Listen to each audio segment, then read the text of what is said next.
Welcome to Basketball Heads Live. I'm your host, Glenn Pooh Harding. And tonight, we have a very special guest. This basketball head comes from a school in Brooklyn who has dominated New York City high school basketball for a few years now on the boys and girls side of things. Not Lincoln, not Jefferson, nor boys and girls. This high school is the South Shore Vikings. Today, they dominate New York City. But today, this basketball is working on the hottest new documentary on Brooklyn basketball called Ball Side Middle. Help me welcome to the show, Coach Craig Boothe. Y'all ready?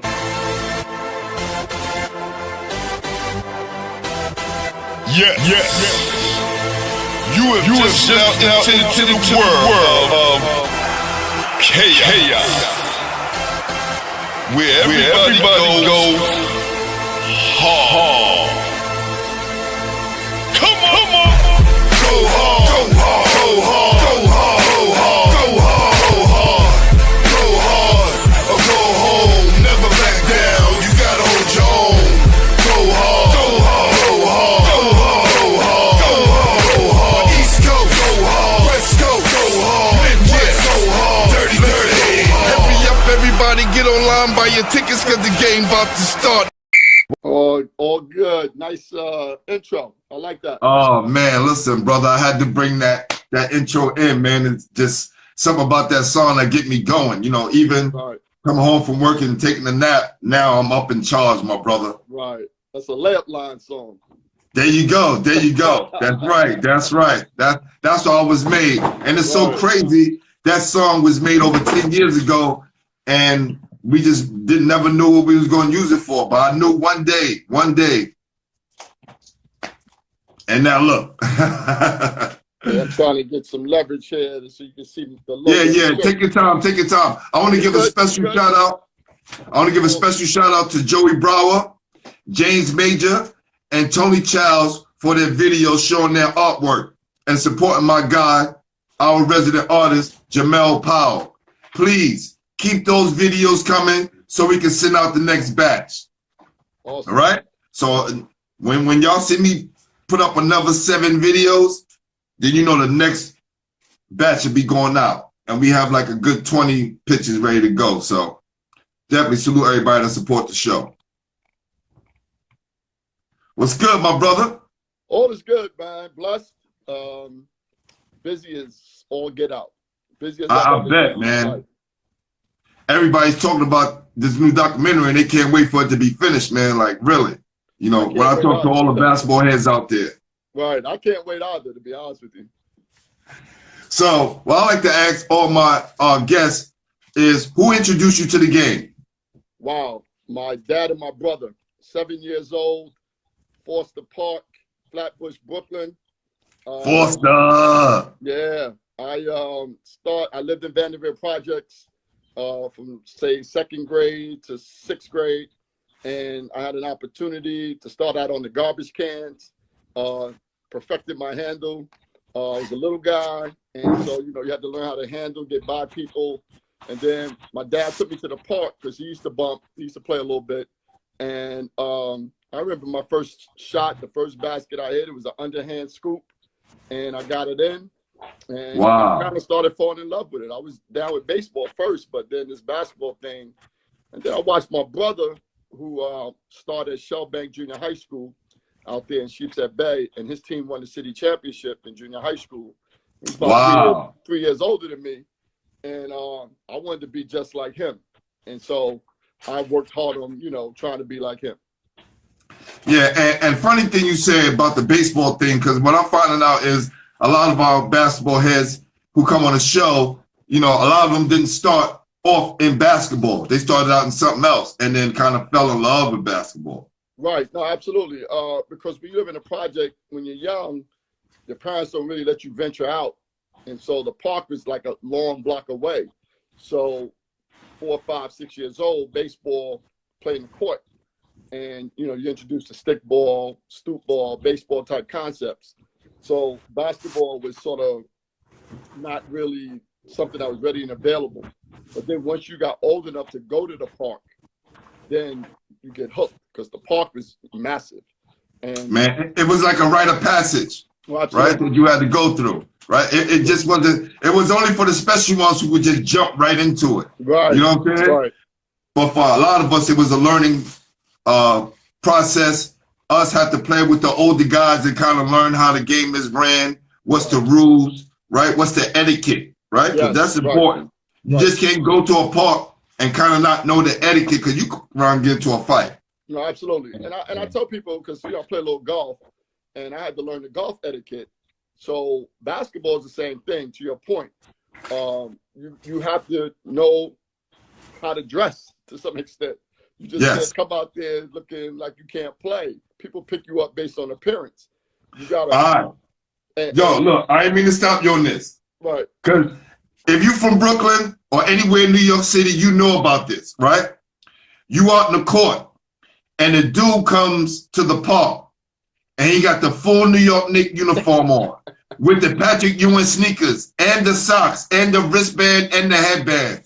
Right. What are we saying about this guy? Yo, he can't play. He's not getting. What do we say, Coach? Sucks.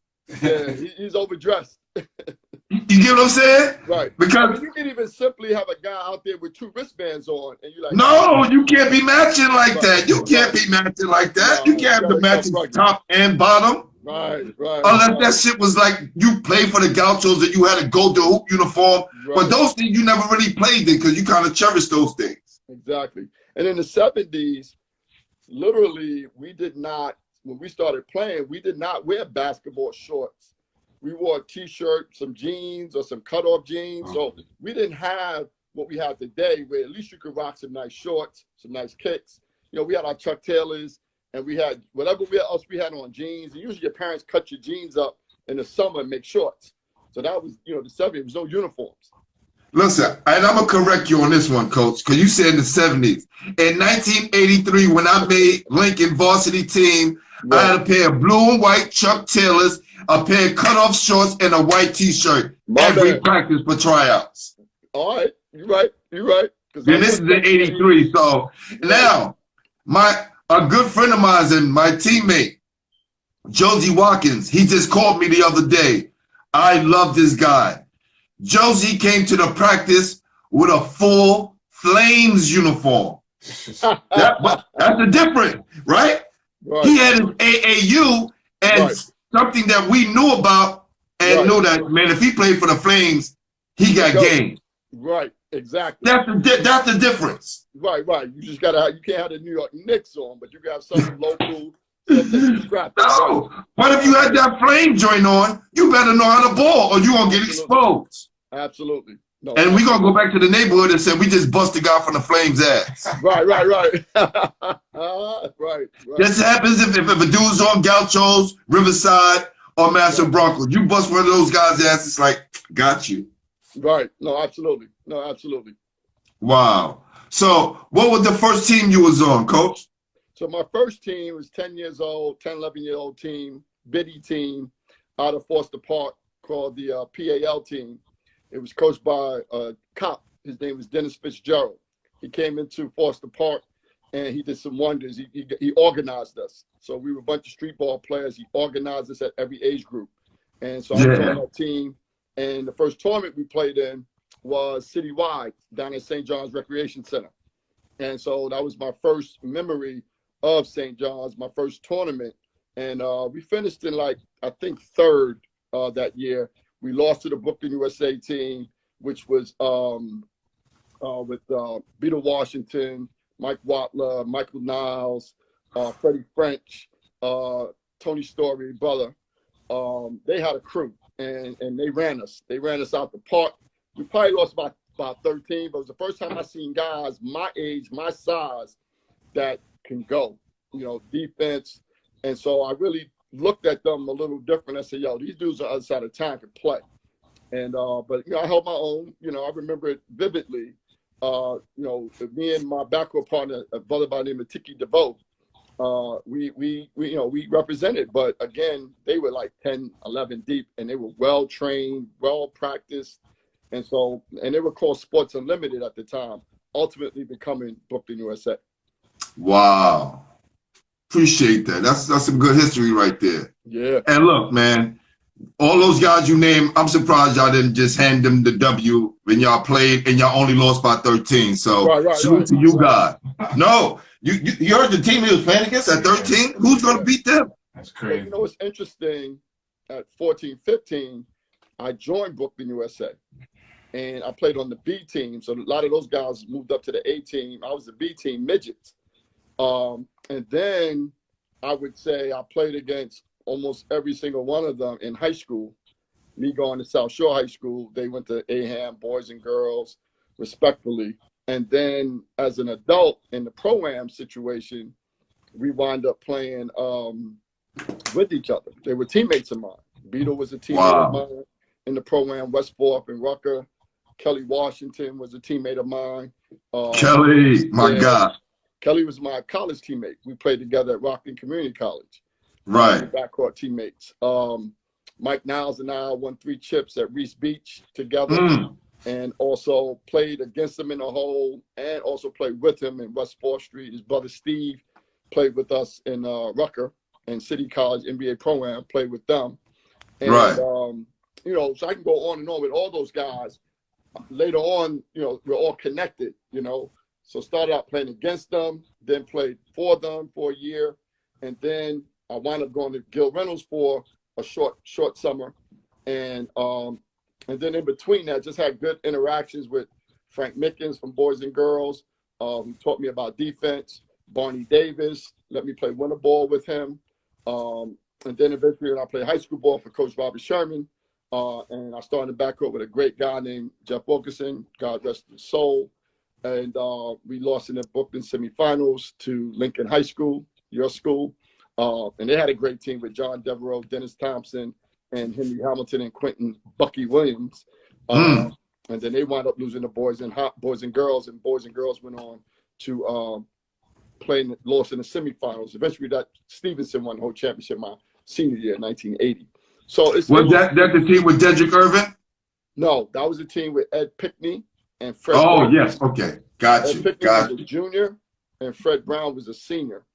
And Fred Brown was first team All-City. Pickney was third team All-City that year, I believe. And then Fred, of course, went to Georgetown, and he was in the national championship. He won a national championship with John Thompson. And Pickney wound up winning a national championship with Villanova. So that's interesting. And he beat Fred Brown in the national championship game, teammates. So it's pretty cool. Which is super historical, because I never knew Fred Brown was from New York City. Oh yeah. Right? He was first team at that time. I was a big North Carolina fan, and I only was a North Carolina fan because my friends like Georgetown. So I'm kind of dude that like to do the opposite. Right. And I came out victorious that night with my choice. But one of the greatest lessons that I learned that night was one mistake does not cost you the game. Right. And it's hard to get kids to realize that, because no one is talking about the turnover that happened in the first quarter, that missed foul shot, that broken play in the second quarter. All of those things count. No, absolutely. Now, when it happens, when the spotlight is on you and it happens, everybody gets to point the finger. But being a great coach like John Thompson was, rest in peace, at the end of the game, like, I was flabbergasted, because the first thing John Thompson did was hug him and embrace him. Right. So let me give you a coach perspective, point guard perspective. Yes. So that mistake that Fred Brown made, the errant pass, right, that ultimately cost them the game because they had the ball and they were able to basically take the last shot, but that didn't happen, right? Jordan hit the jump in the corner, they come down, and then he turns it over. I think he threw it to Worthy or whoever he threw it to. He handed it right to James Worthy, yeah. Right. So from a point guard, as a player perspective, one of the things I was taught at a young age is under 2 minutes, take care of that ball.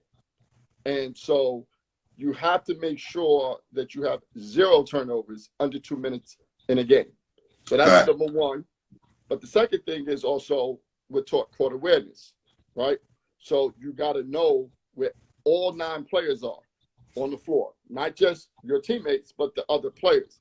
Now, to Freddie Brown's defense, he really wasn't a point guard, in my opinion. He was raised as a more like a 2-3 in high school because he was a big. He was 6'4", 6'5".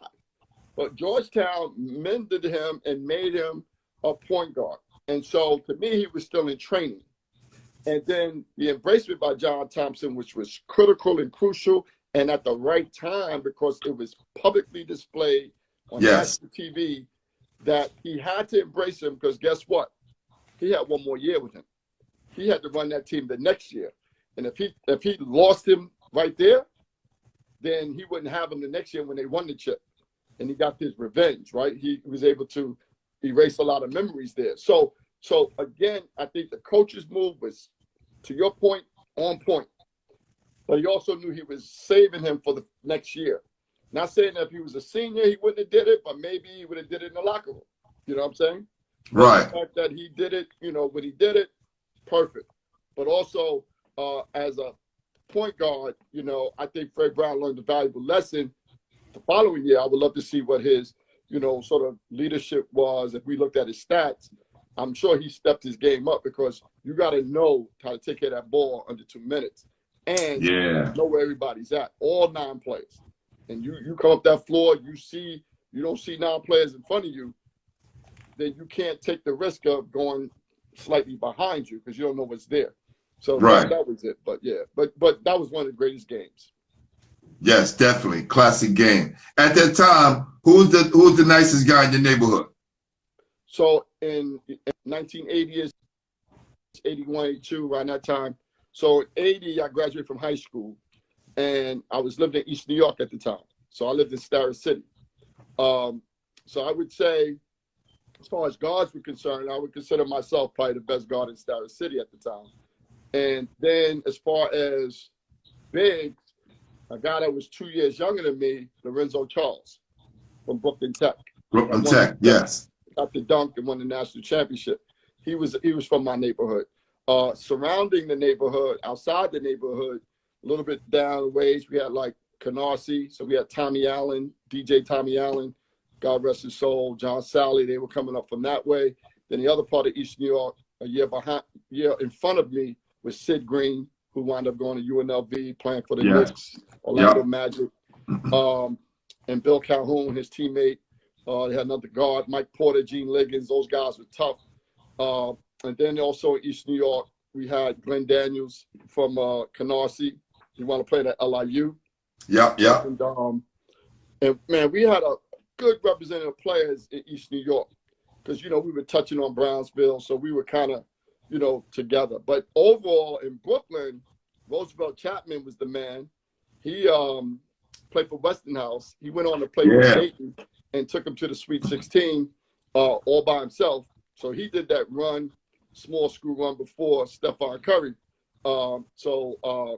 Roosevelt Chapman, Ice Reynolds, he was a junior.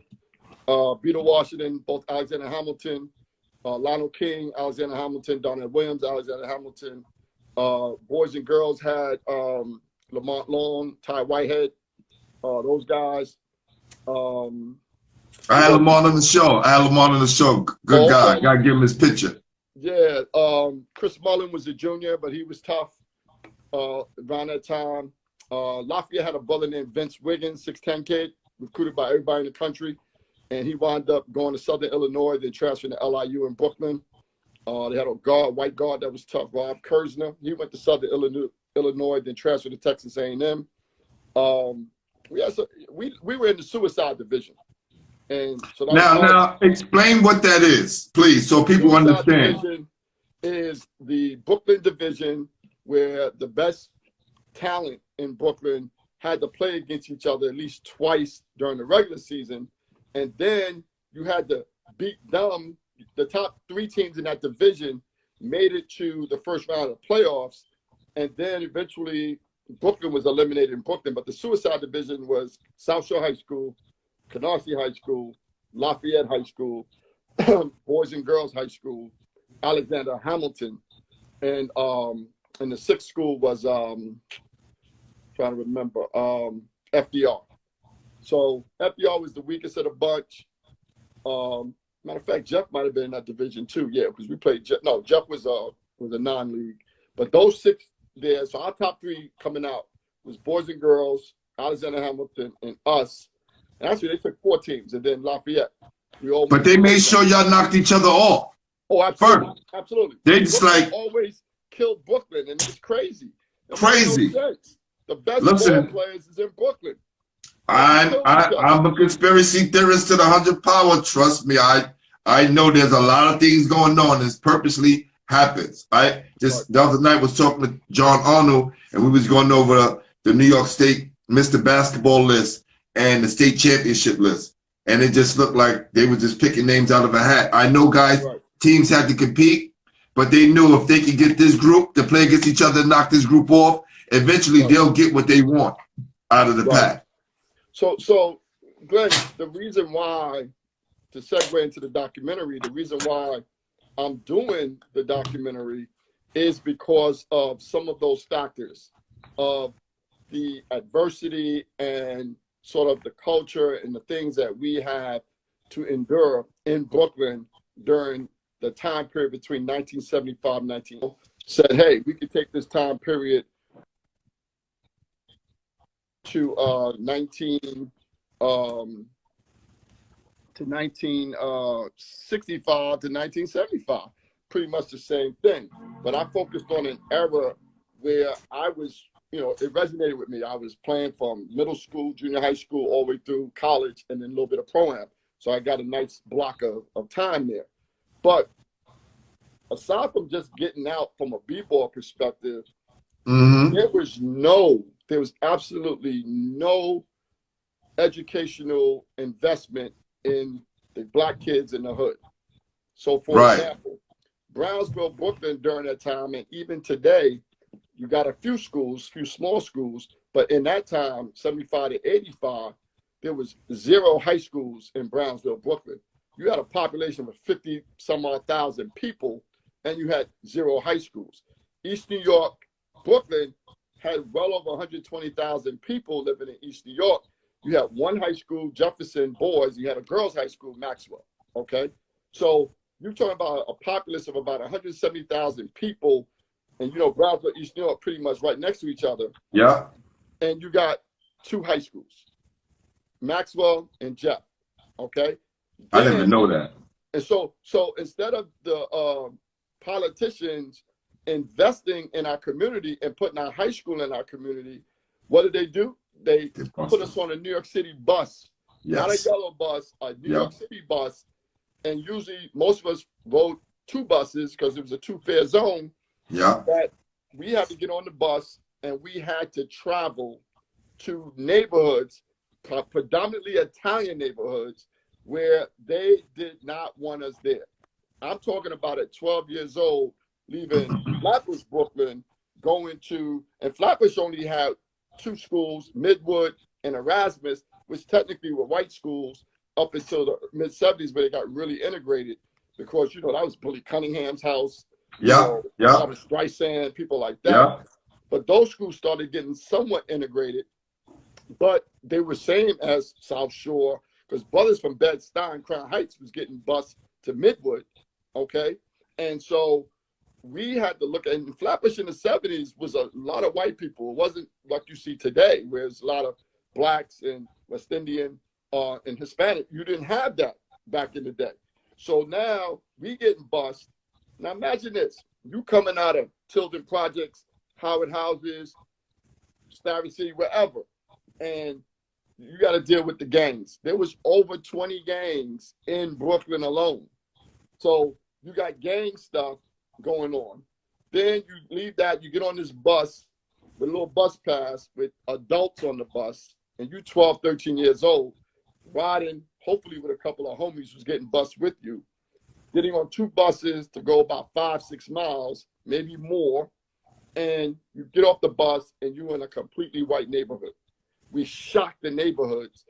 We getting called. I was called a nigga every day. And Wow. so you're being called a nigga every day. Nobody cut classes because you were afraid for your life. So you go in and the teachers, thank God they were fair, because a lot of those teachers didn't live in that community. So they were like, hey, we're here to educate. We're going to educate you. So I didn't experience any racism from my teachers. However, the educational system was built for me to learn that Black history started in Gettysburg, Virginia. It started with the Pilgrims. You see what I'm saying? So we weren't even allowed to learn true Black history. And they did not, it was simple enough to say, let me build a high school in East New York. Let me build another high school in Brownsville. Keep us home in our communities where we were safe. But no, you send us out there, we're not safe. And your parents can't pull you because there's no alternative. Where are they going to send you? No such thing as homeschool. So where were they going to send you if they didn't allow you to go to these communities? So now I'm talking about, it was crazy. I'm talking about like taking baseball bats, busting out windows, shooting at you with BB guns, being in the parks with Mercedes, and the police nowhere to be found.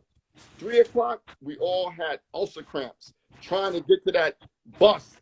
Because if you missed that 3 o'clock bus, now you in the community with all of them and just you and a couple. I played junior high school boy, Royce Man, which is behind King's Plaza in Gerritsen. So you take the Flatbush Avenue bus, the Avenue N, it makes a left, it goes all the way to the end. And I was, like I said, called nigga every day. One day I was coming home, I played a game, and me and 2 other guys coming home, and we was waiting. We said, man, it's getting dark. We got to get out of here. So we get on a bus, and we go a little different way. We take the 78, the Ralph Avenue bus, because all we got to do is get into Brownsville or get into Flatbush Junction. We good. So the bus is not coming, and it's getting darker. So we started walking. White boys jumped out. Nigga started chasing us. And we ran for our lives. And luckily, they backed off because they seen we would get, once we got to near Flatlands Avenue, near South Shore, they kind of backed off. JV game, South Shore High School. We going to a game at New Utrecht. We had to take 2 buses. We get off the bus stop. We're waiting on the connection bus to get us to New Utrecht. White boys jump out of the van with crowbars and saying, we're going to get you niggas. We ran into a pharmacy. We're in the pharmacy hiding on the floor. The owner says, what are y'all doing? We said, yo, they trying to kill us. We get out. We go outside. The man, God bless him, he saved us. He told these guys to leave us alone.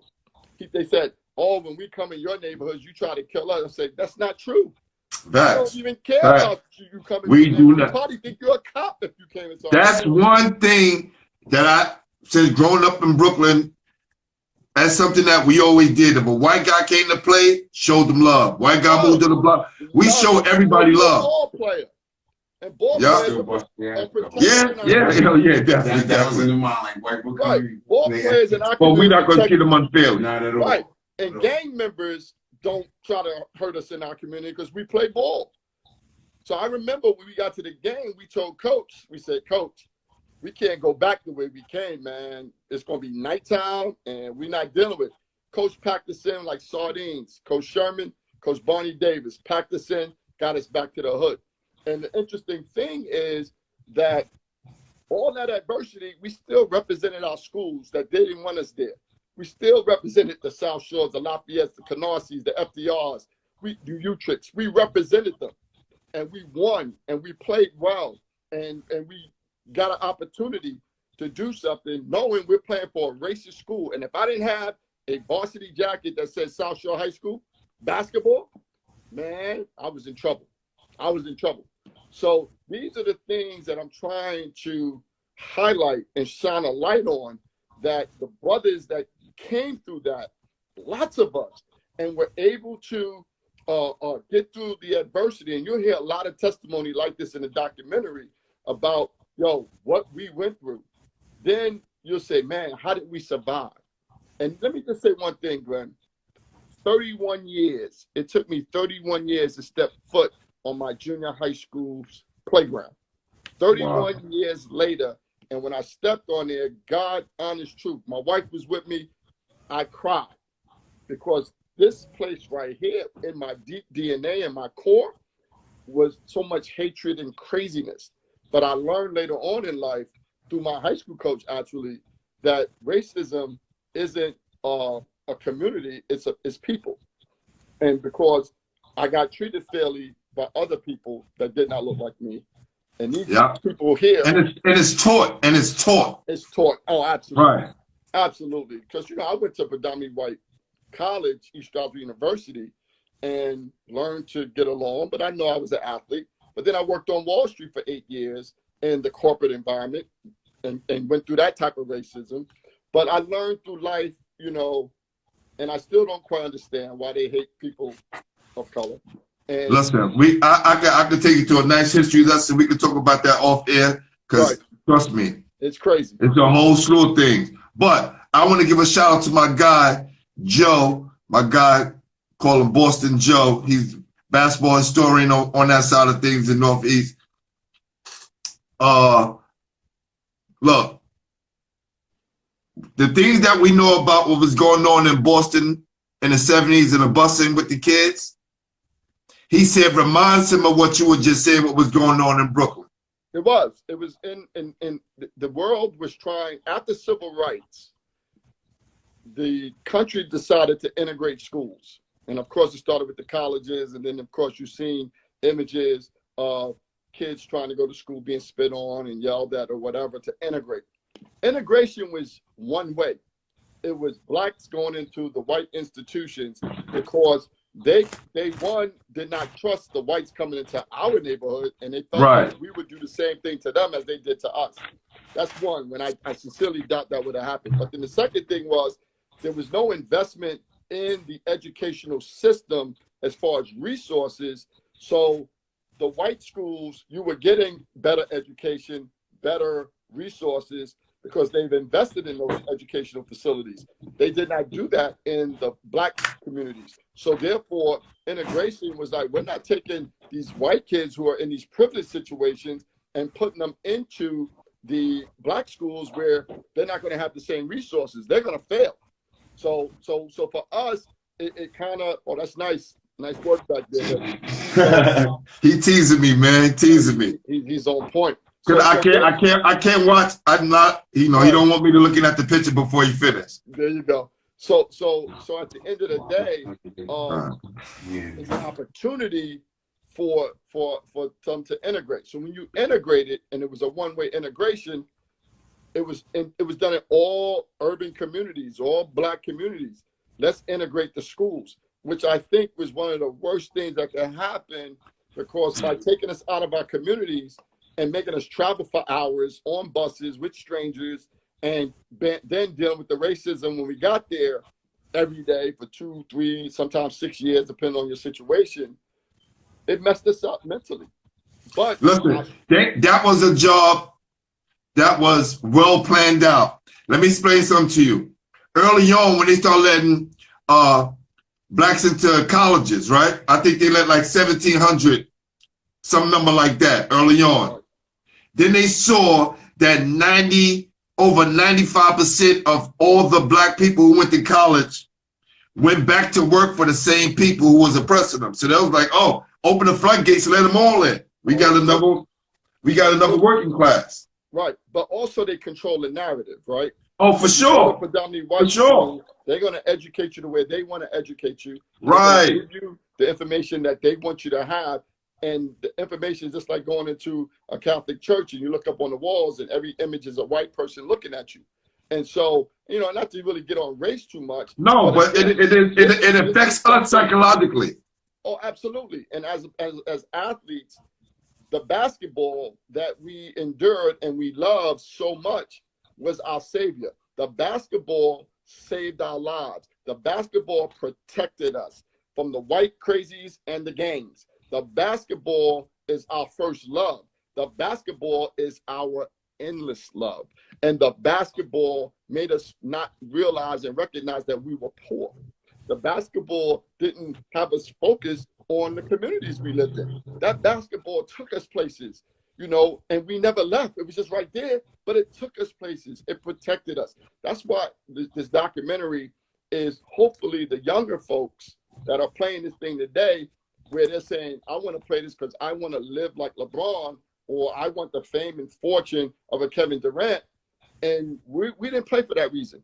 We didn't play for money. We played because that basketball was our savior. It was, church for me was the basketball court. I never went to church. My church was between the lines, but that's where I could check out on the world. I mean, give me a honey bun and a Pepsi, I can get through the whole day and some basketball. You know what I'm saying? Listen, Tiny Morton, I remember the first interview I ever did, and we were talking, and he was talking about another friend of ours, another basketball head guy came up with us who's heavily into the church, and he was saying, yo, Pooh, man, I'm not knocking what anybody does, anybody thinks. He said, but for me, Pooh, my God is basketball. And I had to kind of step back and look at his life and see how his life has turned out. Yeah. For him to feel that way. Now, that's not to knock out anybody else feel, but no, as you said, basketball saved all of our lives. Yes, it's a godly gift. I believe that God gives you gifts. And he gave you that gift because if you didn't have that ball, and whatever ball it was, if it's baseball, football, whatever, but for us, basketball, this is the context that we were given. And if we didn't have that, then you're worrying about what you're going to eat. Then you're worrying about those gang members when you got to walk through the building and they all sitting out in front of the building. Then you got to worry about getting out of going to a high school baseball game, basketball game, and are you going to get jumped? Oh, he's on the basketball team. We're going to leave him alone. He gets a pass. And then taking it deeper, those who were able to get free educations like myself, yourself, to be able to take basketball and get a free education and then be able to take care of your families later on in life. So it's so deeper. It's so deep. And that's part of the documentary, if not a lot of the documentary, is the people I interviewed, we were asking questions about what does that ball mean to you? And you get so many different answers, but they all are in that universe of saving your life and how, like some people said that the basketball was every decision they made in life, they made by their experiences from basketball, even how they run their marriage. It's crazy. And so that's one part of the documentary that's heavy, but the other part of it, and we all have these mentors, and which I'm definitely one. Salute to my guy, Jaheim Williams. Just sent him off to college. He's at Jackson College University, a young man I've been mentoring for some years now. Right. And, got Anthony Petaway, still mentoring him. Good stuff. And a slew of other young guys and fellas that's out there, that's in the world. But it's very, very important. Very important. And how important does mentorship help with you? Oh, my gosh. From Lester Roberts to Ray Haskins to Lloyd McCrory to Gil Reynolds to Ted Gustis to Robert Sherman, Barney Davis, Steve Magic Bird, all of these people from the age of 12, Dennis Fitzgerald, the cop, from the age of, let's say, 10 to the age of 19, shaped and molded me. They're influencing me. Like Coach Bob Sherman from South Shore, who was the national New York City Coach of the Year in like early 90s. Lost to you guys, Lincoln, in the championship game at the Garden. I attended that game. This man, if you see his house and all the collectibles he has, and then you come to my basement, you can see he influenced me. I mean, I'm living just like him. This is a little white Jewish guy.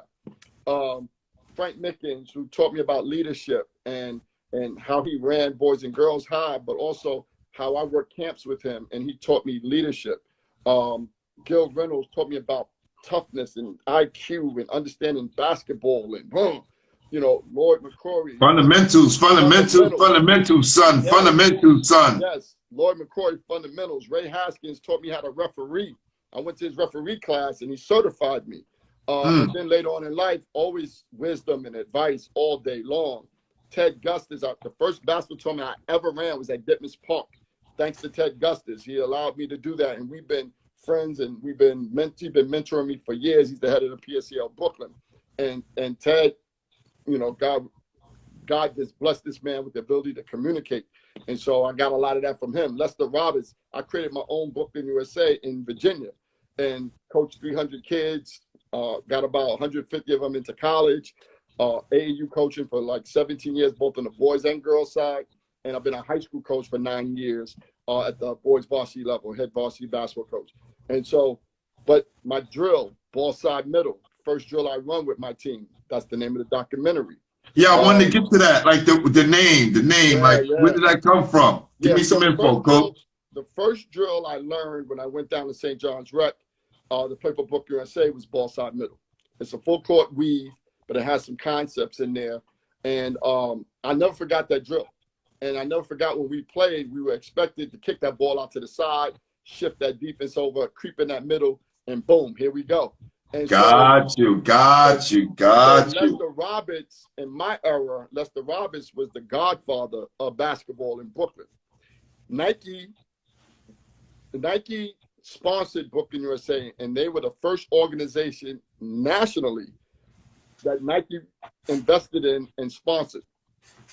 And it was the first grassroots organization that Nike put, money into. And I was in early, like 77, somewhere around there, 77, 78. Wow. So then, but then we take the ball and we strip it. And you're going to hear different versions of how people look at the ball, the side, and the middle. So as I mentioned a little bit earlier, the ball is our DNA. It's always with us. It's in our core. The side are the mentors and the coaches that help guide us. And then the middle is your soul and how basketball is in your soul and it never leaves you. So these are sort of like breaking down a concept. You'll hear Ray Haskins speak about it a little differently, but it's very deep the way he breaks it down, and we got that in the documentary. Then you hear a lot of players emphasize what that ball means, what the middle means, what the side means. So, and that's where it's a pretense from the beginning of the first episode, which is the St. John's story with Lester Roberts, Ray Haskins, Lloyd McCrory, Brooklyn USA, Sports Unlimited, that whole universe, because they changed the culture. They were the first organization in Brooklyn that had multiple teams at multiple age group levels. When you had Hall of Famers like Bernard King playing for them, Albert King playing for them, and then guys from every high school, whether it's South Shore, Canarsie, whatever, played for Brooklyn USA at some point in time. Ted Gustis played for them. Was it the Brevoort Sports Foundation, the thing back then? It was the Rucker of New York back then? Right. So let me give you a little history. First, the Rucker, and I got this from Coach Ray Haskins. The Rucker tournament up in Harlem. Started where? Let the world know, because he told me too. Yeah, Holcomb Rucker worked at Kingston Park in Brooklyn. Facts. And Brooklyn. The first Rucker tournament was in Kingston. And then Facts. he got uptown, and he took the tournament uptown eventually from 145th to 155th, and then it became Holcomb Rucker, the Rucker Pro League. And McCullers took it over with Fred, I forget Fred's last name, his family. And they the first Holcomb Rucker game was played in Kingston Park. Yes, Brooklyn. Basketball history on Basketball Heads. Atlantic Avenue, my friend. And yes. Then, so talking about Brevoort. I'll be visiting soon. Let me give you one more thing about Uptown Basketball in Harlem. Two more things. 1988, a team by the name of United Brooklyn, owned by myself and Sid Jones, God rest his soul, we won the regular season championship in the Rucker with Kurt Sumter, Beetle Washington, Jeff Merriweather, Steve Niles, who else played on that team? Russ Davis, Rick Rejected Davis. What year was this? 88. Woo! Yeah, I still got the. I was in college in '88. Shit. Yes, we won the regular season Rucker. Kurt Sumter was on that team. He was our leading scorer, Kurt Sumter. And, come on, go figure. Really? Yes. I'm shocked. Yes. And not R.I.P. Kurt Sumter. Yeah. Shout out and God rest his soul. And his son went on to have a great career at Villanova. I think his son works in the G League now, doing well. And is is his son the big man? Yeah, the big guy. Curtis? 7 kid. Kurt something Jr. That's his son. I never knew that. Yes, that's his son. Yo, we gotta get in contact. I need to get him on the show now. Yeah, Ted Gustis is in contact, but I think you can reach him through the G League. I think he works for the G League. I'm definitely gonna reach out to Coach Gustis and Coach Haskins and want to make that happen because I would love to talk to Curtis too, but he's a direct descendant and line of his father, which was a hero for guys like myself. Absolutely. And I didn't know that until he played for Villanova and he was in the NCAA tournament. And then I said, that guy's name is just like Kurt. And then once I started asking the fellas, is he got any relation to Kurt something? Because he's from Brooklyn. And then they're like, yeah, that's his son. Wow. So it's crazy. Look at that, yo. If you look at them real close, they got now I'm thinking about it. Yes. Yeah. So just to say this about the Uptown story real quick, we get to Boothe. Uptown, the Entertainers League was ran by a brother named Rick Wheeler Jr. And Rick Wheeler Jr. is from Brooklyn, New York, Brownsville. And Rick Wheeler Jr. played at South Shore High School. He was a teammate of mine. He played football and basketball. He graduated in '81. Rick Wheeler Jr. wound up moving to Harlem, and him and his dad got involved, and they ran the Entertainers League. The EBC? The EBC or the Entertainers? Because it was the EBC, then it was the Entertainers, then they go back to the Rucker. All right, so I don't know which one it was. They started out downtown, and they moved up to the 155th after negotiating some stuff with McCullough and them to run it there. But I'm talking about them early on ones when Fat Joe and them had teams and all that. That was Rick Wheeler Jr. Oh, really? Okay. EBC. That's EBC. Yeah, you go to the Facebook, you'll see the pictures of what he was running. And he, God rest his soul, he passed away last year. Salute. Boothe was the first tournament and the only one that I know of in Brooklyn that was in the projects. It wasn't outside the project. It was in the heart of the project, and the first one to have lights. So that's deep. Back in, I think it ran from 74. And the stands, and the stands too. They had them in King Towers as well. The stands, but we had them kind of all around. Right. Only except for one side. Right. King Towers, yes, but not. I don't think they ran a tournament there in the 70s. Right. I think that was in the 80s they started running stuff there. Yes. Boothe was up in the 70s. Now, Boothe was ran by a guy named Hank Trotman. And Hank Trotman also has a son named Norrin Trotman, who was one of the top photographers for the NBA. Wow. And he was the main photographer for the New Jersey Nets when they were at the Meadowlands. And he lived in Starrett City as an adult. That's how I met him. And so there's some connectivity there to the NBA. But Boothe was the first ones to bring the Harlem Wizards out. They had halftime entertainment. They had a DJ. They had a brother by the name of Cohen, play-by-play,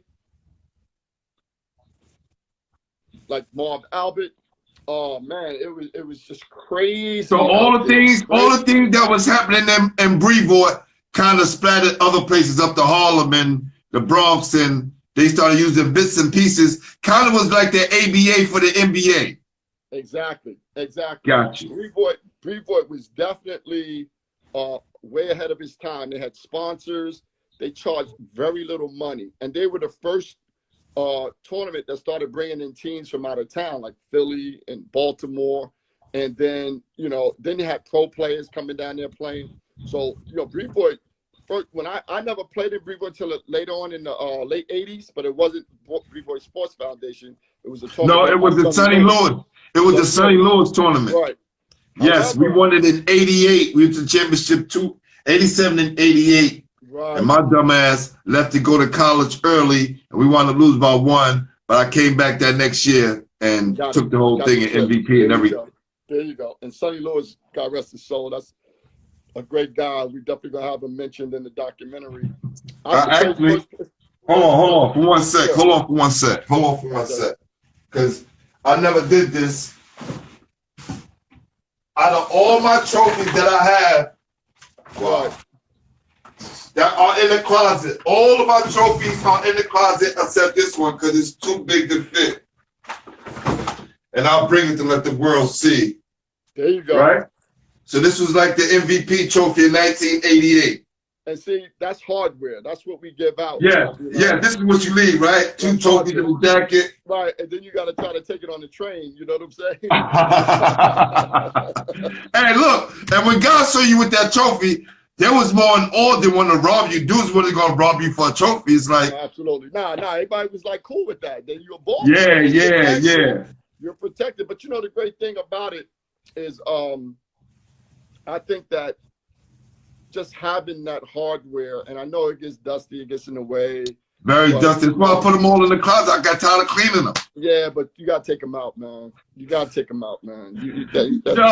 I know my business partner and best friend right now is getting on me because his trophy case is immaculate still to this day. Mine is too. You got to take them out. Because here's the thing. It's like if you went to the military and you earn your stripes. Those are stripes, man. You know, you got, like, you see guys in the military, even if they're retired and they go to a function, they put their uni on, they wear their stripes, their medals and all that. You got to do that, man. You got to even, you know, even your backdrop here, get a little trophy case up, man.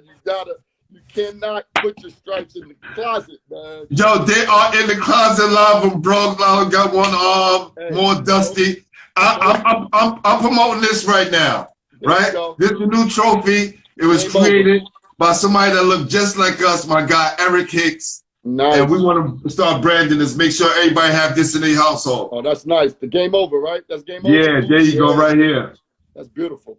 And the thing about it is, you know, it's something like, I think when we were younger, we chased the gold. If you got silver, silver and gold was always the same height, but you wanted the gold. Because, you know, if you got silver, you didn't talk about it. It's always nobody wants to talk about second place. No, absolutely. And then in Boothe is the first time I met and watched Sam Worthing play. And Sam Worthing became my idol. And I try to pattern my game after him. So that's an important tournament to me. Let me tell you, Sam Worthing was like Big Daddy Kane to me. Because both of them are close friends of mine. And I knew I couldn't rap like Kane, so I was like, no, I'm not going to do that. Right. I'll just keep my voice. Cool. Right. Sam Worthing, I was 6'5", like him, 6'6", but I couldn't handle like him. Oh, right? I said, if I can keep my handle good, you know, just decent enough. Right. Right? Because my handle was way better than a lot of other guys because I was 5'8", then grew to 6'6". So that I still had that little bit, that handle with me. Sure. But it wasn't like Sam. Let me give you an example. 1985 City College Pro-Am game. Sam Worthing is playing against Kevin Williams, who played for the Seattle Supersonics back then, which is now the Oklahoma Thunder. Right. The announcer is having the crowd just yell, Sam, Sam. And every time they yell his name, and he's walking the ball up the court, just throwing it between his legs. Bam. Right. That's it. Bam. That's it. Bam. So when he reached Kev, instead of going in between his legs, he had like he was going in between his legs and did an in and out. Right. With the head. Got the head. Yeah, you already know how he had Kevin Williams on the floor. The blue and white, the blue Pumas was just spinning the half court. Oh man. He left Kev on the floor, got to the key, stepped to the foul line, jumped, spin the ball on his finger, rolled it down his arm, and threw it to Kim Bannister. Kim Bannister caught it with one hand and slammed that shit so hard, like 5,000 people was on the court. Right. Well, I'll tell you what Sam did that really, I don't know if it'll top that one. But I'll never forget that. I watched him in Boothe, and Sam came down in Boothe, and he crossed half court, and he's almost at the top of the key, and he's dribbling, and all of a sudden he looks all the way up in the air and kind of does this with his hand, like looked up. So what's the natural thing for the whole world to do? Look up. I was a little slow. I didn't look up that fast. And as soon as the head went up, skated, went by, laid it up, the whole crowd. Wow, that's crazy. Stem, not Kevin Williams from LG. Yeah, yeah. Yeah, sorry My about God. that. My phone just went on a blink and said it was too hot. The Yo. conversation must have heated up. It said it's too hot, it shut down. But That's now you awesome close right it there, out. Coach. I want to say what's up to my guy, 594 Ali. He is the Basketball Heads commentary writer. He writes some of the greatest commentary, and in the comments, I'm telling you, like, I'm definitely going to make sure he's down with Basketball Heads because he do a great job of, you know, after I post something, he make the comments and just put the story together. A lot of times when I leave things out, he just fills in the blanks. So I want to give a big salute to my guy, 594 Ali Young, for sure. So, right. So, South Shore, right, was never really a powerhouse, per se. They was in a fight. But now they are the elite school in the city. How does that make you feel, Coach? Oh, very proud, obviously. So let me just give you a little history. In the 70s, mid-70s, South Shore had some of the best talent in the city. And the reason why is, as I said about busing, most of those guys were coming out of Brownsville and a few from East New York. But Brownsville was like, you had Darryl Robinson, who went on to play for Appalachian State, Bobby Crimmon's first recruit when he coached at Appalachian.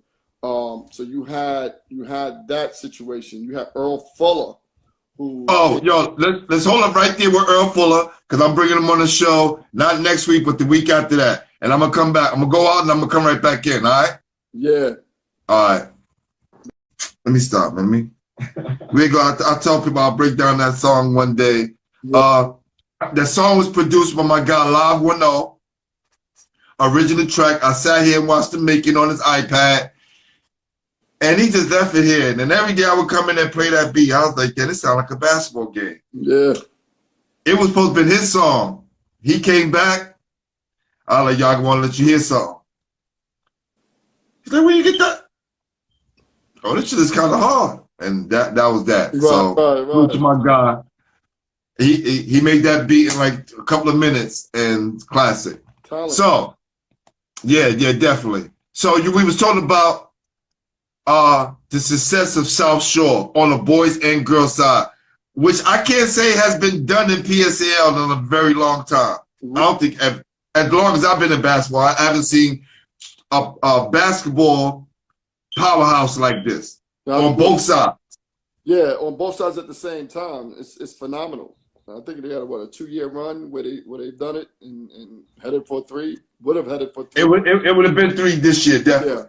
So it's phenomenal. You know, the dynamics of the school has changed because of 8 schools. Yeah, all these schools in one. 2 of our schools that we play against are in that school. Right. So that's a different. But again, going back into the 70s, you did have some great talent. And it starts with, again, Andre Stanley, who, God rest his soul, had a stroke at an early age and didn't live long. But he was kind of set up to be a pro basketball player. Darryl Robinson, again, mentioning him, Earl Fuller, Michael Bennett, who wound up becoming one of the top high school refs in New York City. Right. Bennett was tough, went down Elizabeth City and killed the game. Tony Biles, who was one of the best players in the city. He was a Street and Smith Honorable Mention All-America, along with Fuller in 1976, 77. What y'all know about Street and Smith? Like, you ain't a young buck knowing about Street and Smith because you ain't paying attention. No. That was like the source magazine for hip-hop, right? Right. But it was for basketball. It was the Bible. You had to. I got 2, and I was in 1. Right. But trust me, I think I got 3 old ones. I got the one where Ben Wilson was #1 with that finger like this. Right. I have that one. Also the year where Chris Brooks was All-American, and another one. Yeah. We used to collect those. I have Streets and Smith from 1974 to today. I've collected Streets and Smith, I've collected Sporting News. I've collected Athlon. I have over 400 basketball magazines. Yo, fam, first of all, we can all those other ones is cool. Street and Smith, fam. Oh yeah. You got that. Look, yo, do me a favor. Hand me that box, the top box. Now I'm gonna show you something, right? And we need to talk one day. Sure. Because I would love to get so you a collector's dude, right? And I told you I'm a hip hop head. Right? Ah, the original sources. Okay? Okay? Yes. Yes. So from me and my guy have been collecting these for years. Now, and the fact that you have I have mine the Street and Smith, brother. Yeah, Huh? Plastic. I have mine in plastic. Oh, I got them in a box. I just put them all in a box and I'm taking them to plastic to the next level. Trust me. I think I may have the very first Source magazine. I think when it was small, when it was like in paper. And I think on the cover was Malcolm X. I think that I'm gonna have to go look and I'll text you it. This is before all the advertisers. It was just all strictly music, and then it became something else. And a part of our era, for the documentary is concerned, we had two Brooklyn nights on the cover. We had Chris Mullin one year, and we had Pearl Washington one year. That's right. I think I had that Pearl one. Yeah, they both. I think that was like '83, and then Chris was '81. So those two actually were on the cover of from Brooklyn. And then in Streets of Smith, Albert King in 76, 77 was first team All-America. Albert King. He was the He was the first Kenny Anderson. He was the first lawyer. He was like the first basketball guy in New York City. Besides like Connie Hawkins, but he was like the revered high school for everyone. He was the #1 high school player in the country. Yes. However, think about this stat. In 1974 and in 1975, back to back, Lafayette High School in 74, Canarsie High School in 75 were the #1 teams in the country, high school. And Canarsie went 32-0, right? Yeah, with Kurt Redding, Ty Latson, that whole crew right there. Ty Waiters, that was a good crew. And then South Shore was right behind them as far as competitive. Like Canarsie had to get through South Shore and also Lafayette. And the year before, though, Lafayette had 5 guys that make all city. Yes. So it's pretty tough. And then when you get to 81, you had 78, you had the Boys and Girls High team with Richie Gordon, Maurice Sanford. And I was coached by Frank Mickens. They won the city championship. And then in 81, Alexander Hamilton wins the city championship with 7 Division I players and 2 NBA players. First of all, they had 24 guys on their team and 12 win Division I. And Ray Haskins was 179-14 in 8 years. Yes, absolutely. So let me just give you 1981. I'm just going to run off some names real quick, and it's all your era. 81. I want to test you with doing this, coach, and put you on the spot. First team all city. You know any? Do you know who was on that 1980-81 team? Jerry Reynolds. Yeah. He was the player of the year. Beetle Washington. Yeah. Eugene Washington, Beetle Washington. George Allen. No. I'm going to read them off to you. It's Coach Haskins was the coach. Big John Harris, my guy who played with me in West Forth. Lorenzo Charles, Jerry Ash Reynolds, Eugene Washington, and Richie Fields from Lafayette. No. So what you just read to me was all Brooklyn first team. Yeah, not good. City. You good. You good. You good. That was you good. Brooklyn first team. I give you that. So Eugene. So we're gonna go all city. Right. Eugene Waldron, who I'm interviewing tomorrow. I got a Zoom interview with him tomorrow from Syracuse. Eugene Waldron should have been 1980. It's 79-80. 79-80. Yeah, so hold on, let me give it to you then. So 79-80, was Eugene Waldron, Fred Brown, Roosevelt Chapman, Gary Springer, and his teammate, Richie Adams. Thank you. Look, Coach, I ain't want to tell you, but I said this guy doing the Brooklyn documentary. Let me test this guy's skills. You better know. Brother, you on point. You on point. And in fact, when I started reading off the old Brooklyn, he's like, hold on. That's all Brooklyn. Right. Ah, right. Good, right. Good. Because in 81. 79, first team. 78, 79, first team. So I'm going to give it a crack. I'll say. Even if you get some of the guys on the second or third team, that's still good. Sidney Green. Sid, facts. Richie Gordon. Facts. Maurice Sanford. Facts. And then you had, those are the three Brooklyn guys. You had two guys from somewhere else. So I'm thinking 79. Give me the schools and I'll tell you the player. You name, actually there's another Brooklyn guy on there. Oh, Rob Brown. Huh? Robbie Brown, Wingate.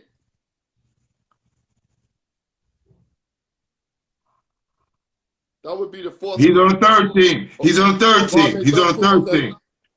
On the first team was Richie Gordon, Sid Green, Billy Goodwin. Oh, Billy Goodwin, yeah. Nate Sims and Maurice Sanford. So you nailed them, brother. Nate, yeah. Right. Nate, yeah. So out of those guys, just to tell you this, for the documentary, Nate Sims, Mo Sanford, Richie Gordon, all three were interviewed for the documentary. And then the other team that you mentioned, Ice Reynolds, Beetle Washington, were interviewed. And then a year after, Andre Irvin. I need to get Beetle on the show. I got to call Coach again. Yeah. Coach is my lifeline for the show, man. Like, did a lot with Beetle. And then Andre Irvin was interviewed. Rob Brown was interviewed from Wingate. Man, we interviewed a lot of people. I posted I posted two of your videos today, back to back. Yeah, we got a lot of people interviewed. With Andre Irvin, yeah. That's dope, man. That's dope. So when are you looking to get this out? So we concluded the on-location filming, and we're wrapping up some Zooms with some NBA guys. Like, for example, we interviewed Rolando Blackman. Got him, yeah. 77. We interviewed Jeff Houston from Canarsie High School, Brownsville. My guy, yeah, Jeff, yeah. Interviewed World Be Free. Still looking to get him. I need to get him. He's a very private individual. Yeah, he doesn't like too much, but I think because he saw we were focused on culture, that meant a lot to him. I also interviewed John Sally, who would be a great interview for you. I reached out to John already, so I know he's a little bit busy right now, but yeah. I'm going to keep reaching out, and I got Coach Gustus, so he'll make that happen. Tell Gustus and John that you want to get deep into his healthy lifestyle, which will be positive for your viewers and all the brothers. Man, you know, he would love to talk to y'all about that, because that's deep. Listen, one of the questions I added because of my guy Arthur Lee Walker, who's a fitness guy, and the fact that Ted Gustus was the first person I asked it to, and he shared that he's on the John Sally diet. We talked about that. We all are. Yeah. He gave us a challenge. Sally Dog gave us a challenge, Spider, and we're all on that challenge. And it's challenging, but it's going to make us healthier. And I respect that. I'm trying. I done cut out I don't eat beef, don't eat pork, and I have not even a lot of chicken. My freezer used to be packed. Right. It's more fruits and vegetables in my refrigerator than it is meat. Yeah. So I'm weaning it off. 2 gallons of water in you every day? Oh, that's all I drink. If you build my show, that's all I drink is water all day. 2 gallons a day, and then get in 40 minutes of walking. 20 minutes. That's all I do because I don't drive. So I'm walking everywhere, anywhere. You live in New York still, so you're able to do that. Brother, I was almost 300 pounds. Oh, man, you look good, bro. Okay? You're doing your So thing. it's like switching it all up and trying to You don't even live out You here. should tell your story. That's all that counts. Look, one day, definitely, because everyone always telling me that. I want to kind of get these few last questions in. Yeah. What is your perception of New York City basketball today? I know you're doing a lot of stuff in the past, but what is your mindset about New York City's brand today? That's a very good question. It is a driver for me to reopen the past, because I think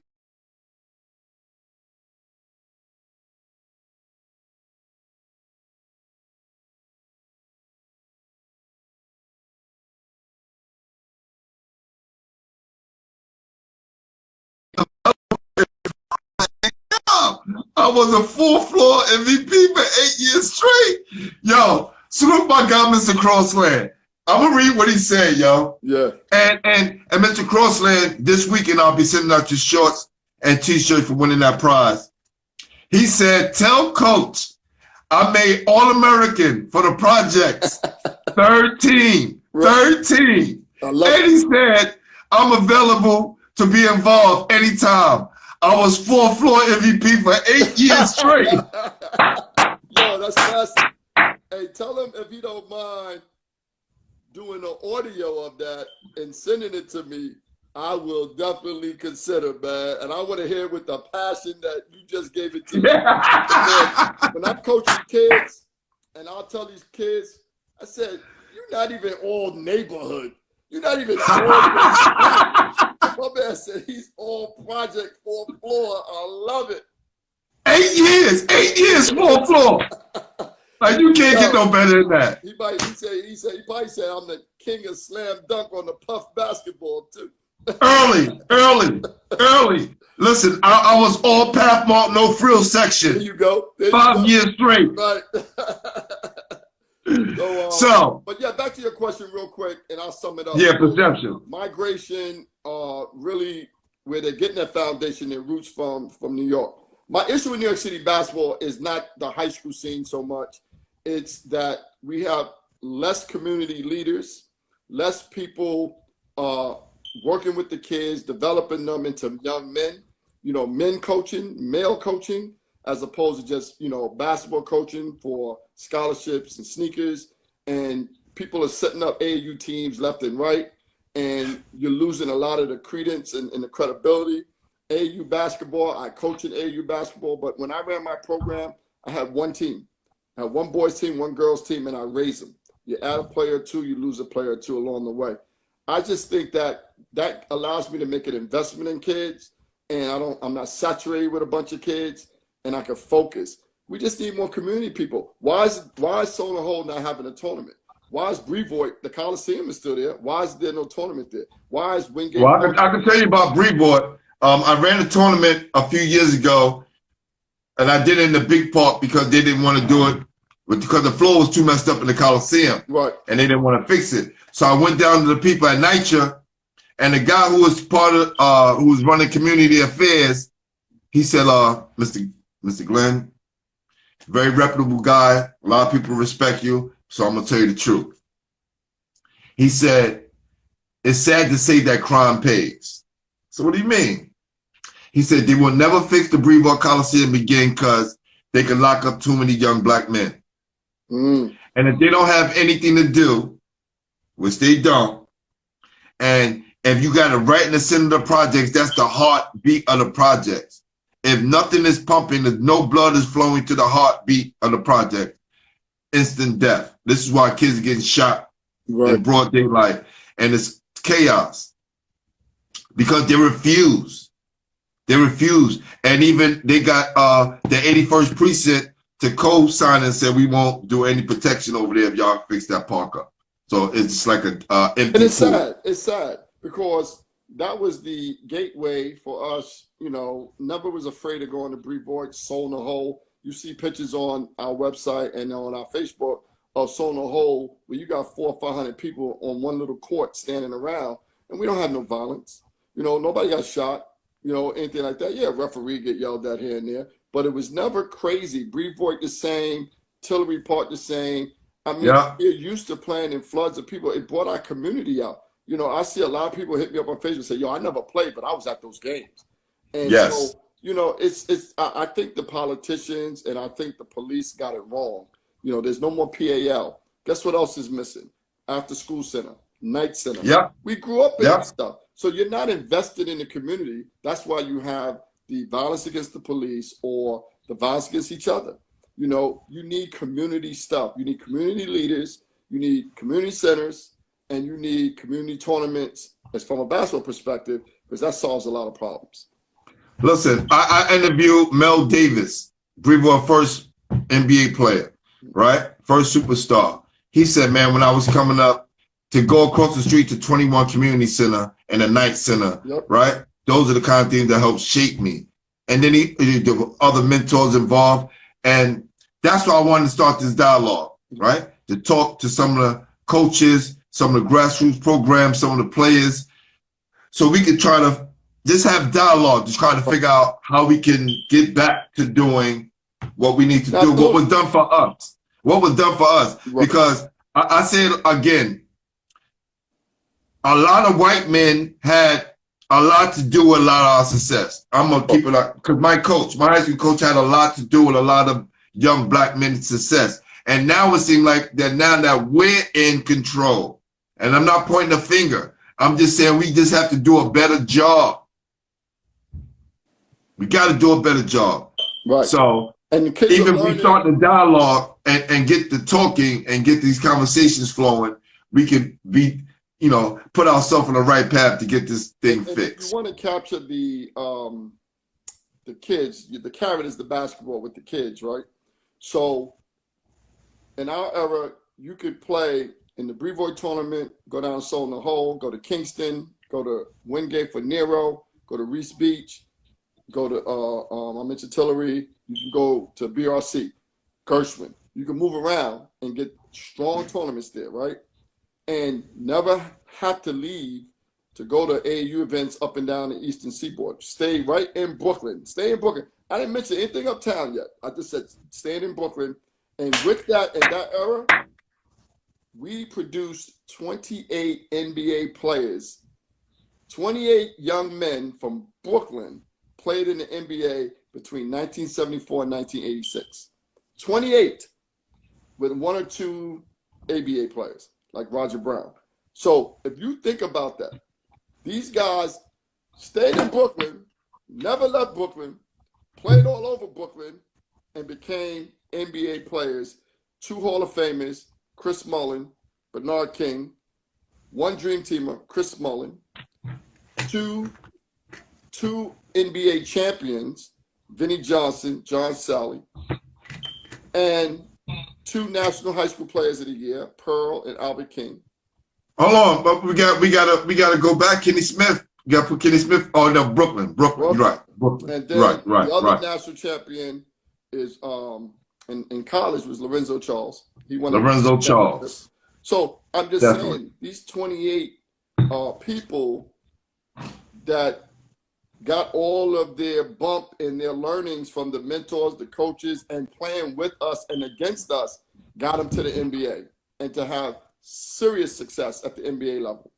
So when you look at that versus, and then they instituted the Regents exam to slow that up. Exactly. Oh, well, you know, there again is those biases and those systemic things that we all had to face and overcome. SAT exam. But what you're mentioning is you'll see is most of these guys got their start in junior college.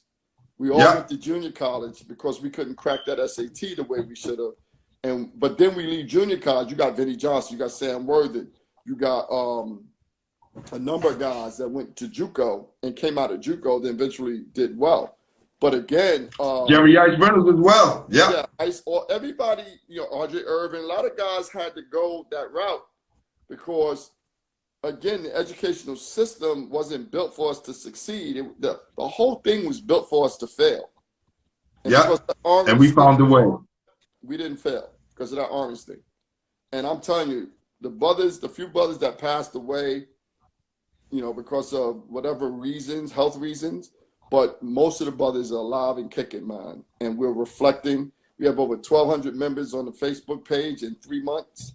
So it's alive and well. And I just want to shout out the website, www.ballsidemiddle.com. You can see a gallery of pictures and get some updates. The Facebook page is Ballside Middle Documentary.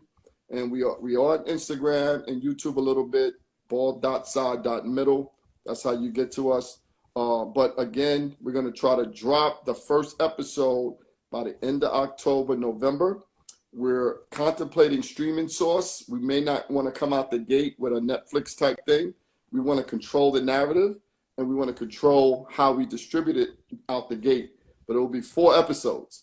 4 episodes that will give you some deep insight on Brooklyn basketball, Brooklyn culture.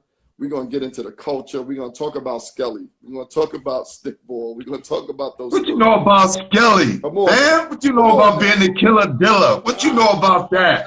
Huh? What you know about that? Look, you should call me. You should call me because I may have a plug for you. A friend of mine, they do have a streaming company, which I'll be running Basketball Heads out soon. Good. And it's located, right here. Downtown Brooklyn, right under the bridge in Dumbo. Yeah, the key is capacity.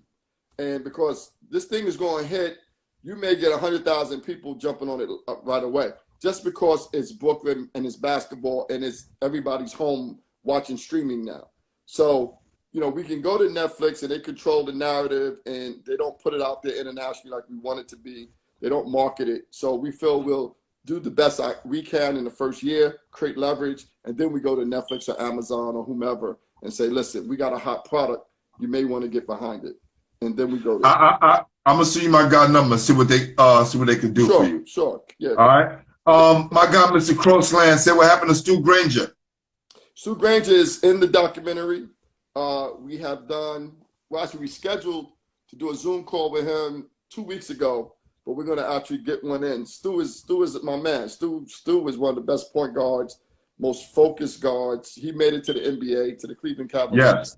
So we definitely got Stu. We got that Nazareth Park crew, Nazareth High School that represented. They won a championship, I believe, in 78, 79. So on the Catholic school side. But yeah, Stu Granger, Mike Dunleavy also played the NBA. He went to Nazareth. He's a big NBA coach as well. His son played in the NBA. So yeah. Oh yeah, Mike is official. Yeah, so those, and a real guy. He's a real guy too. No, very real. So we definitely did our research, and again, you see, I'm a collector of information, so it's been easy for me to kind of tap into these resources, and oh man, it's incredible.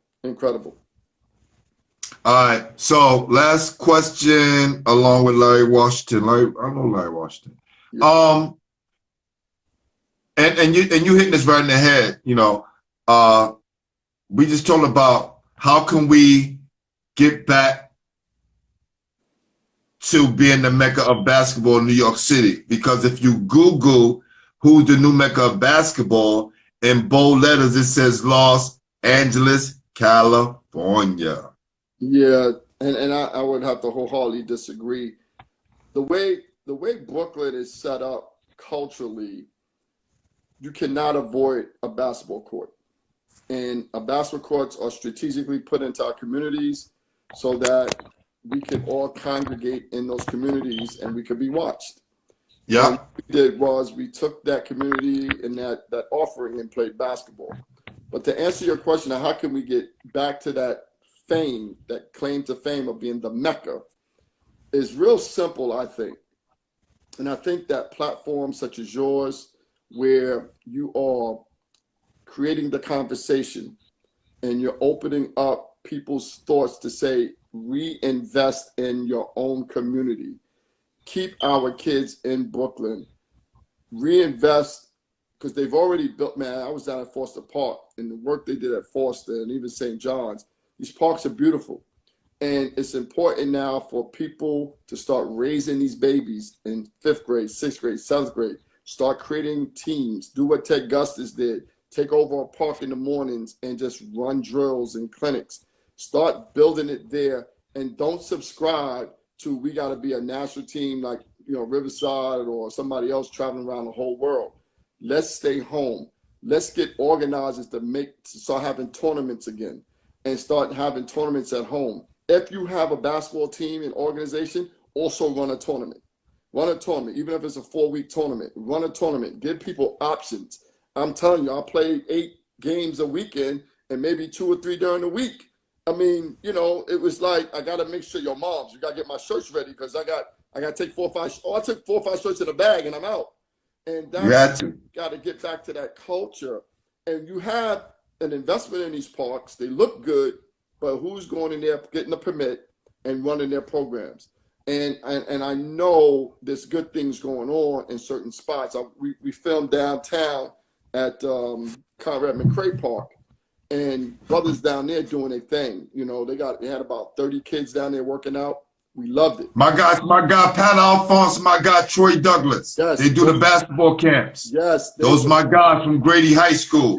Yes, doing their thing. Another brother used to coach at the High. He was there too. Forget his name. But they was, you know, just what they were doing with the young men. They had a 6'11" sophomore there.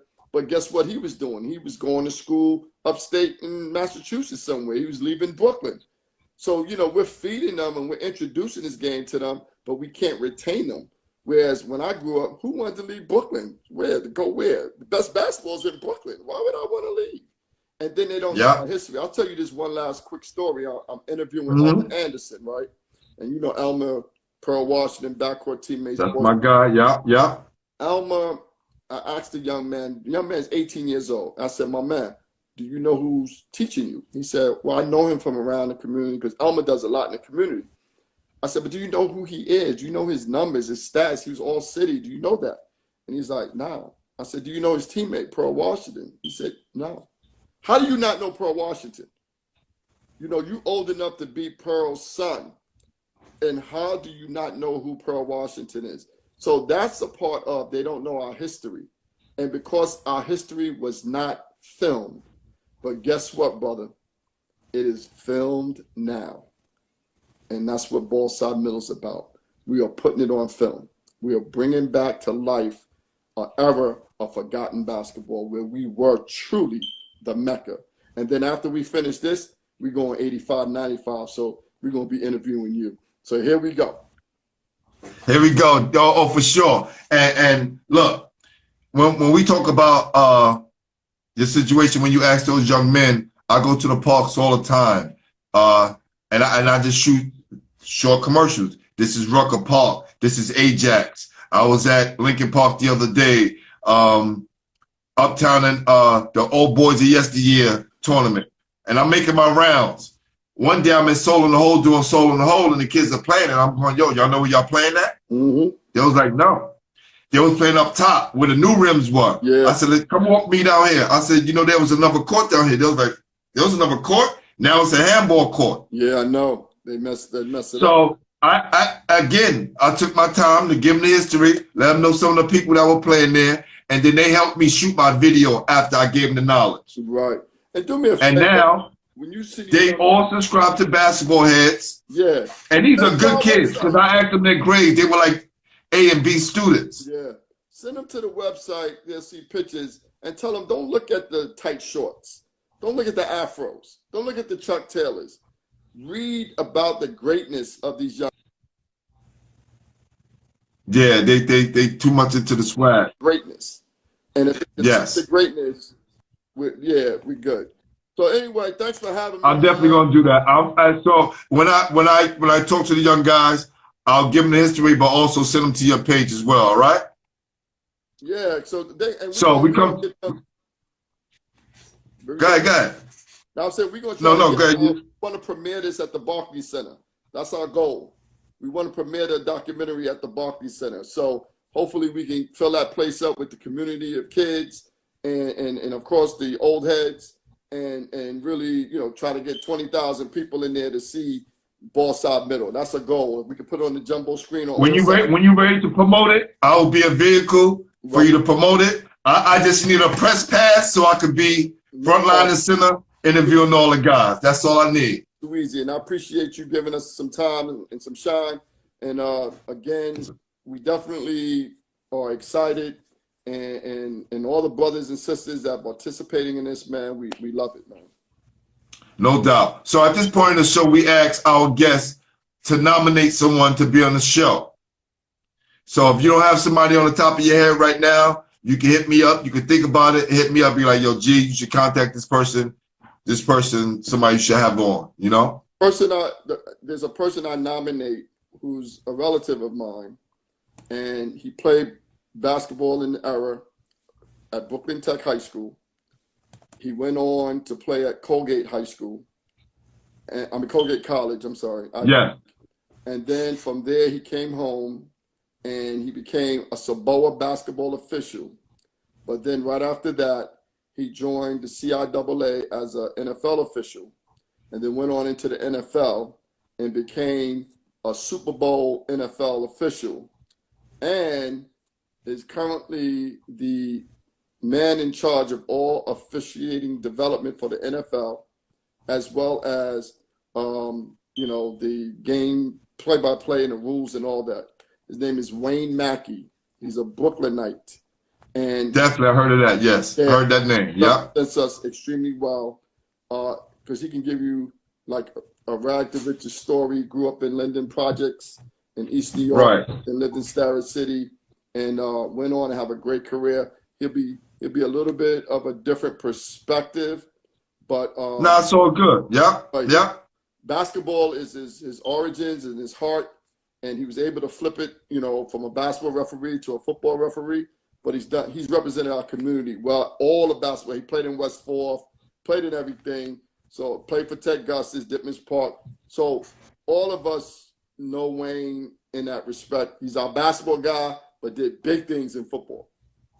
Got you. So that's who it is, Wayne McKay. Let's make that happen, my brother. Thank you. And before you get out of here, I got one more laugh for you from my guy, Mr. Crossland. What do you say? Ready? He said, we lost in the championship to the 5th floor because Miss Mary was a ringer. That's how we gonna end that show, brother. Peace. Salute, Coach Craig Boothe. Appreciate you. Appreciate you. One love, man. Thank you. All right. Everybody goes.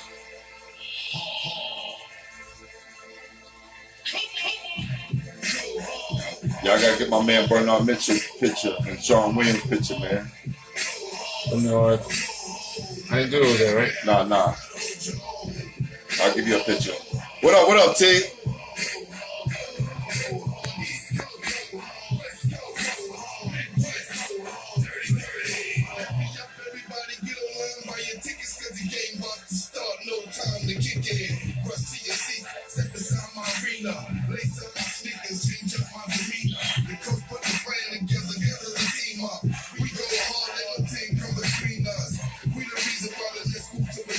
In the front row, now you walk feet up, so walk through the tunnel, it's time to turn